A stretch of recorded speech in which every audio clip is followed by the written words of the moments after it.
Hello and welcome to a little try. I'm going to try this out. This is Kerbal Space Program, a game which has attracted my attention and my heart as well. I love this game. I love it so much. It's, for anyone who doesn't know, it is basically it's a game where you simulate. You design and build spacecraft akin to what they make today in NASA and the European Space Agency and the ones that they will launch at the Russian Cosmodrome and all that. So, and you send little astronauts like these Kerbal guys here into space to get science. So you're doing all of this for science, and it's a really good game, and it's still in like beta. So even though you have to pay for it now, but still, it's not like full release. Lots of things are subject to change, but they're constantly adding new things to the game, similarly to how Minecraft is developed, where they don't. It's not technically the full game, but they release new features over time. I've only started playing this game recently and I've adored every single second of it. But it's not an easy game, I'll say that.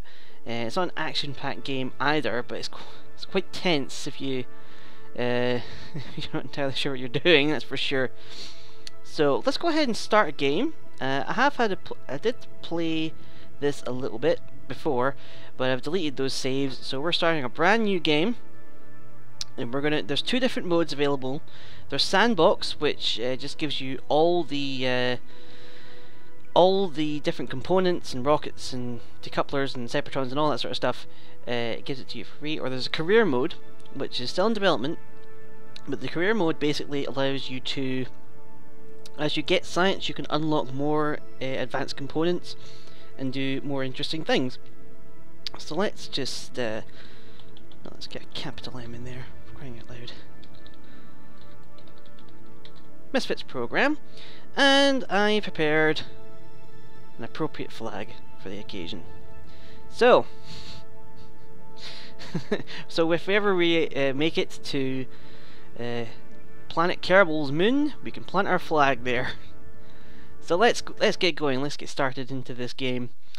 So you start off on the planet Kerbin. And here we are on planet Kerbin, and apparently these are the only buildings on the entire planet, pretty much. But that's fine. They'll probably change things in the future.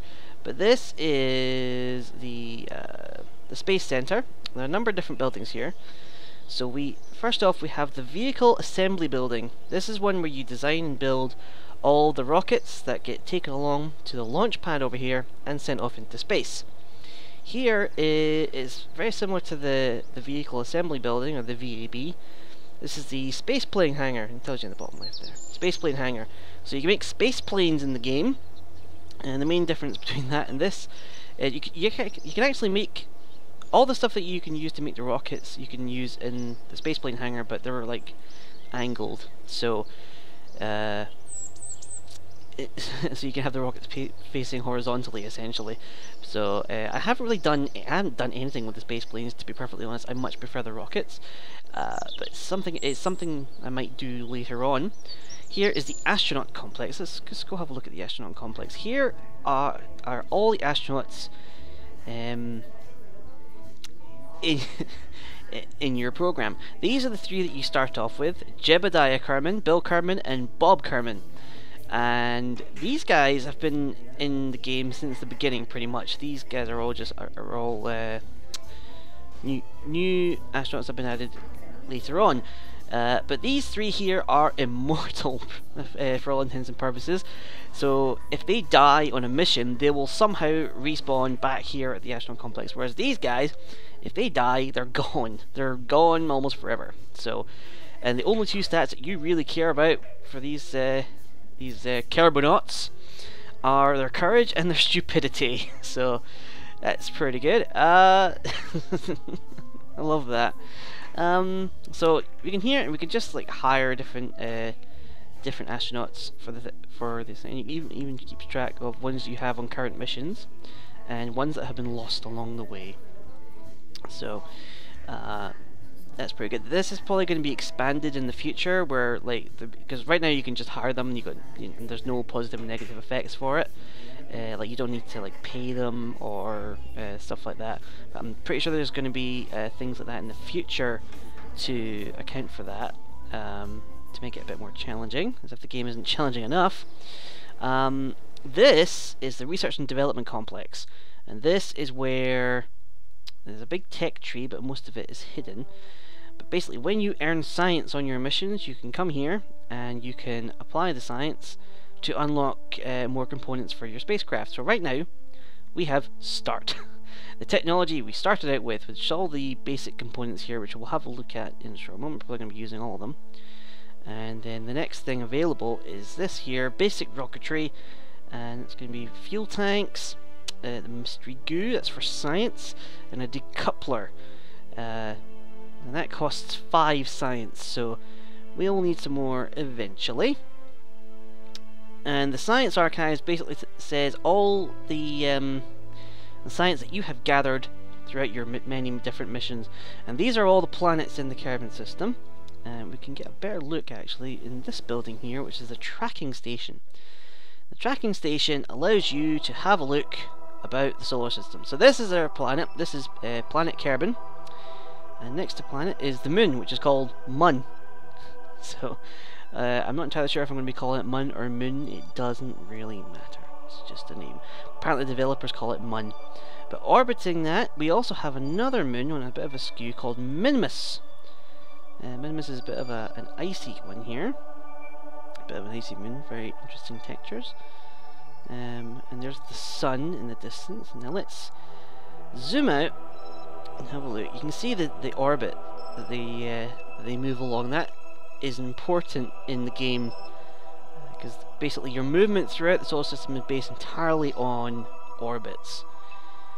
So we've got the sun, we've got Moho, which is the equivalent of Mercury. We have Eve, which is the equivalent of Venus. Duna, which is the equivalent of Mars. Drez. I'm not entirely sure what Drez is supposed to be like. Let's have a quick look at Drez, because I never managed to get there in my previous world. It is a rock. Okay, I was expecting it to be a gas giant. It actually looks quite similar to our own moon, if you don't mind the patchiness. Alright, so that's Drez. And further out, really got to work the scroll wheel on this one. There we go. We've got Joule, which is a gas giant. Scroll wheel again. So there's our big gas giant Joule, and it's got about 5 different satellites around it. Val, Paul, Bop, Tylo, and Lathe.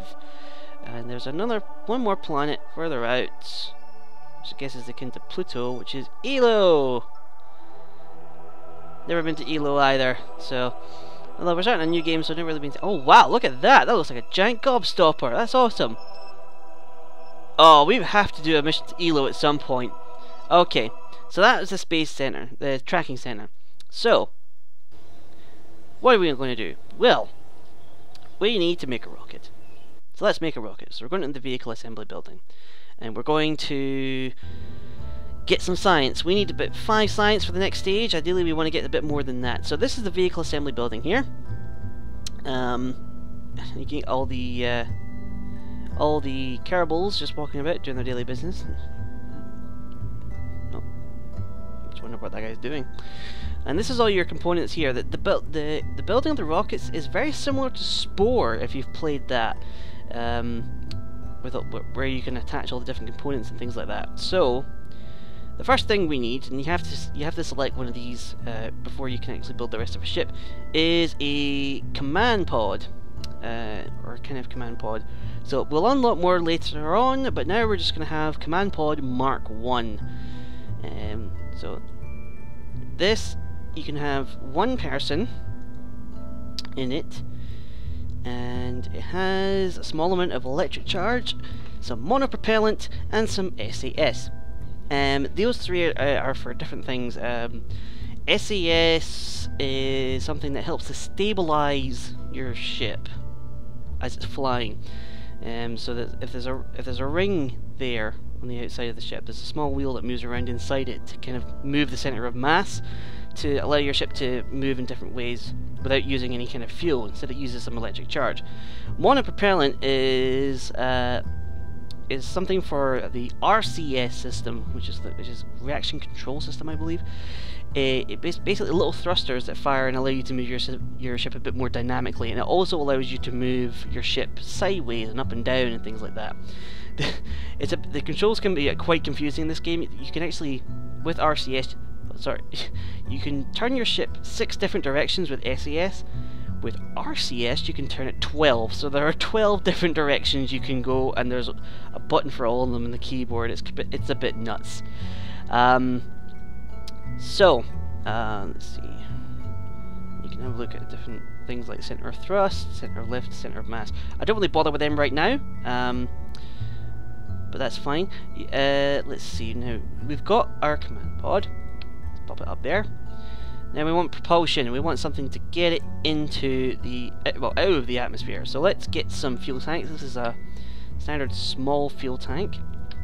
We're probably going to need a few of them, at least. So there's our 3 fuel tanks, and we're going to need an engine. And this is a half decent engine. It's the only one we could use, so we're just going to grab it. It's all the different stats on the right hand side there. I'm not entirely sure what half of them mean, but we'll go over that a bit more detail as we go along. So we'll just shove the engine on the bottom there. And what else we got? We have nothing into control. We have a couple of that in structural. Oh yeah, we need a parachute. So we've only got 1 parachute unlocked right now. Found lying on the side of the road. Fantastic. I'll take it. We'll put it right in the top of this thing. We might need some more. I am not sure. Oh yeah, we want a radio so that we can send information back from our voyages. So we'll put that in the command pod. Sub-assemblies. Sub-assemblies is quite a useful tool. If you have like a design for a rocket that you want to save, but you don't want to save the entire thing, you just want like a small piece of it, you can just drag the whole thing there, drop it there, and you can name it, and then later on you can just pick it up and just slap it on different things. Also, there's things like symmetry, so you can let's say for 3 symmetry I can do that if I wanted. I could have the different engines on the side of the rocket, and if you press X you can toggle it as well whilst you're there, so you can have 4, 5, it goes up to 8 is the max symmetry, but it won't let me put that, so I'll just pop that back there. Angle snap, that's basically, you see how it's juttering about in different like predetermined locations. You can turn that off so that you can just place it anywhere on the side if you really want to, but I don't really use that too much because I prefer the angle snap because it gives nice symmetry, which becomes important when you're actually flying about. This is just so you can add extra parts onto your ship. So let's just put those 3 there. So this thing here, these fuel tanks are for liquid fuel, and they feed engines like this, and that you can control. Solid fuel boosters, on the other hand, you cannot control. You can fire them. Once they're fired, they will stay fired until they run out of fuel, and then they'll run out. That's fine because they make up for their lack of control by being quite powerful. So these are going to help us get out of the atmosphere. And you know what? We're probably going to want to save as much of this craft as we can because it won't actually come apart. So let's put some parachutes on here as well, just in case. Now on the right here, we've got this thing called staging. Well, these are the different stages of our rocket. So right now we've got all 4 of our parachutes, our 3 boosters and our engine all firing at the same time. If we did that on the launch pad, that would be stupid because the parachutes would fire at the same time as the engines, and then the ship will just like fly off course, break the parachutes, and then we'd never be able to recover the thing. So we'll create a new stage, and we're going to put our boosters and our rocket down here, our rocket engine. So now when I hit the space bar on the launch pad, the boosters and the engine are going to fire, and then it will stay that way until I push the spacebar again, and that's when the parachutes will deploy. So that's kind of the basics of how to build these spacecraft. I'll show you more as we go along in the game. And so, without further ado, let's see this. Hang on, let's pick an astronaut. We got Jebediah Kerbin in this ship. Why not? We'll go for Jebediah Kerbin. So and now all we need to do, let's save this. Now this probably is not going to get into orbit. I'm not entirely sure if it's even going to get into space. So let's just call this doomed to fall. Not no, not domed. Doomed to fall. That's better. So let's save that. And let's go to the launch pad.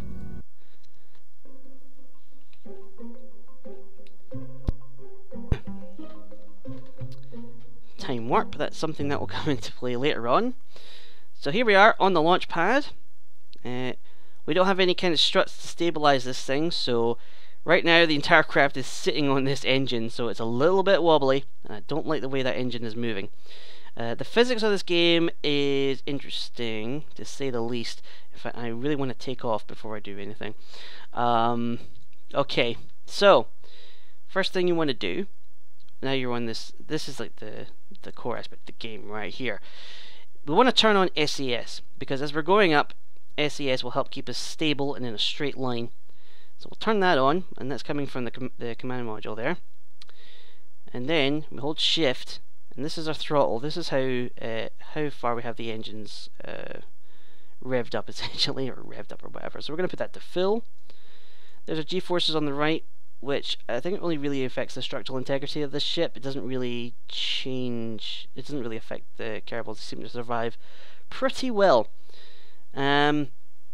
Okay, so we are sitting at 78 meters. We're not ready to recover the vessel. Before we do anything, we need a little bit of science, which we can get from the launch pad here. Probably the first time we'll do it.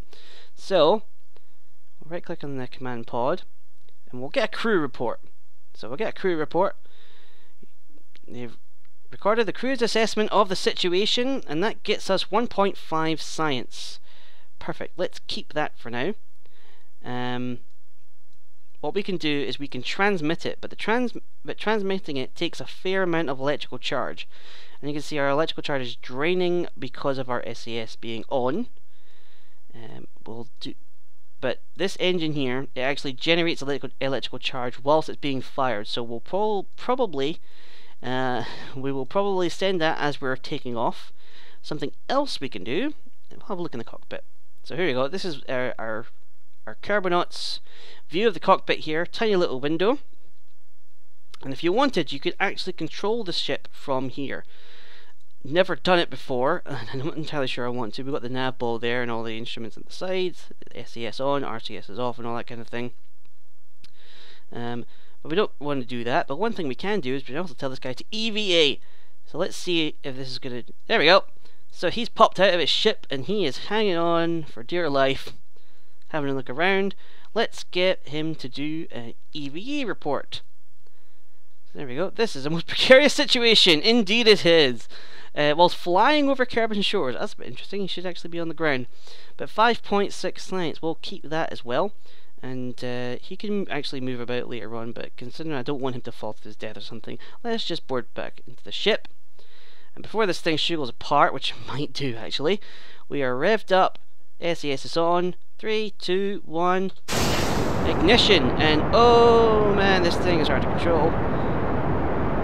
So, the things I can change, you can see it in the bottom left, I can change the pitch of the ship, I can change the yaw and the roll. Now right now we are rolling like mad, and I cannot figure out how to stop it. SES is trying to combat it.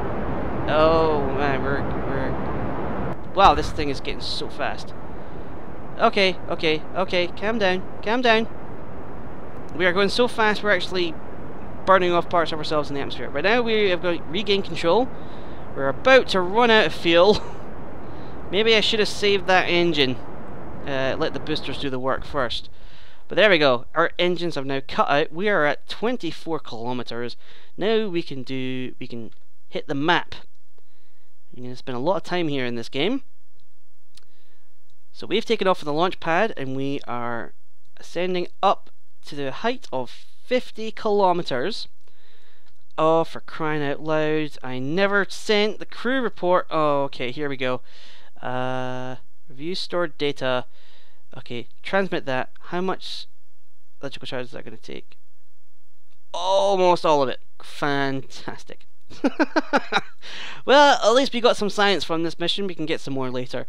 So we're going to Doomed to Fall is going to head up to our apoapsis. And the apoapsis is basically the maximum height you achieve going up an arc or in an orbit around a body. So our apoapsis is important. Its brother, the periapsis, which only becomes important when you actually attain an orbit, is where you can tell how far and how close you get to an object, and it'll be important later on. So we're about to reach our apoapsis, so pretty soon you're going to see this is going to slow down, and then we're going to start falling back to Kerbin. And since we did an EVA report, did we send the EVA report or did we send the crew report? No, we sent the EVA report. Perfect. So now what we can do, now we're up here, Jebediah, we're now starting to fall. Pop out, and there we go. We are in space, but I do not want to let go for now because there's no guarantee I'm going to get him back in here before we reach the atmosphere. So quickly do an EVA report from upper atmosphere. Perfect. Get back in there before you start burning up. So now, okay, so SES is on and draining our electrical charge. Let's turn that off. So, something SES does as well is if I start to move the ship without SES, so let's move it that way, and now hands are off the controls, the ship is starting to move on its own in the direction I last moved it. So I would have to move the other way in order to slow it down. Whereas sometimes you don't want that. So if I turn on SES now, okay, so let's stop, and let's move it to the right here. And then when I let go of the control, the SES will counteract it to slow it down. It works well enough, but sometimes it's you end up fighting the SES as well as while it's on. It depends on the ship that you design. So we're coming in pretty hot. We're coming in at we're having 2/3 of a kilometer per second. We might see some re-entry burning here. 16 kilometers above the surface, 15, 14. You can also see how thick the atmosphere is at this part here. So this is where we started off in. That's the thickest part of the atmosphere, and it gets thinner as you go up. But we're not going up. We are going down. We're going into the ocean. We are slowing down a heck of a lot thanks to the atmosphere. We're not experiencing that much G-forces, which is fantastic. And I'm not entirely sure all these parachutes are going to be able to recover the entire vessel, but that's fine. We just want the command pod, really. So when we get down to something like 2.5 kilometers, we'll fire the parachutes and we'll see what happens. It will be the rest of it will be up to Kerbal Newton's laws of physics. So here we go. Parachutes away. Let's get a look at that. So the parachutes are slowing us down a bit more. And then I think it's when we reach 500 meters, they will pop open, and we'll see if this ship can survive in one piece. And ooh, there we go. Parachutes are open. This worked better than I expected. I expected that to shear the ship apart, and we're going down at 7 meters per second.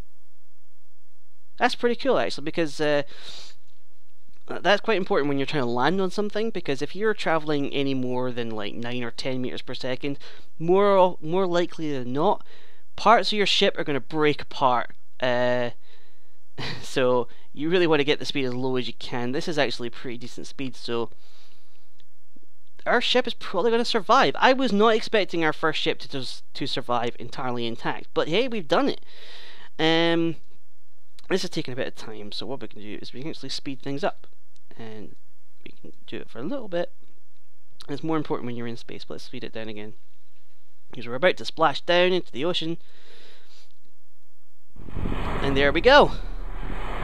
We are in the ocean. Our first flight managed to land us back on Kerbin, safe and sound.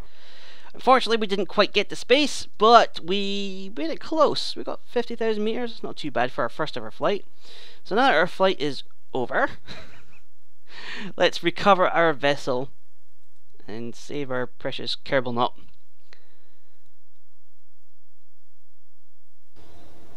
And here we go. So now that we've recovered the flight, we get a report of how much science we gathered. So we got our crew report from the launch pad. We recovered that. Any information that you don't transmit, you can keep aboard your ship, and then you can bring it back. And as long as it manages to touch down in Kerbin safely, you can recover it, and you get the science from it. So even though we didn't transmit it, we recovered it later on. We already transmitted the EVE report from the launch pad, so that was already booked in. And then we got the EVE report from the upper atmosphere. So we may have been able to get another crew report or something if I remembered to transmit it while we were burning the engine, but I forgot to do so. And we also got some science because we recovered a vessel that survived a flight. So now we have 17 science. Let's see what we can do with that. So let's go to the R&D building, and let's unlock this guy. It's the only guy available to us, but 5 science. What do we get with this? We get a larger fuel tank, which is about double the size of the one that we used there. We also get a smaller one, which is about half the size, so that's pretty good. We also get this thing, which is very important, called the stack decoupler. And we also get... the reason why that's important is because this allows us to start breaking apart our ship as it flies up. Now that sounds a bit weird, but you'll understand when we get into the game. And we've got our mystery goo containment unit. This is something else that we can get as science, and it gets us a fair bit. So let's get that. We now have 12 science to spare, and 3 new things have popped up. So we have survivability, we have stability, and we have general rocketry. So this gives us an engine. Oh, you know what? Actually, I'll save that for the next episode, because I think that's about time for today.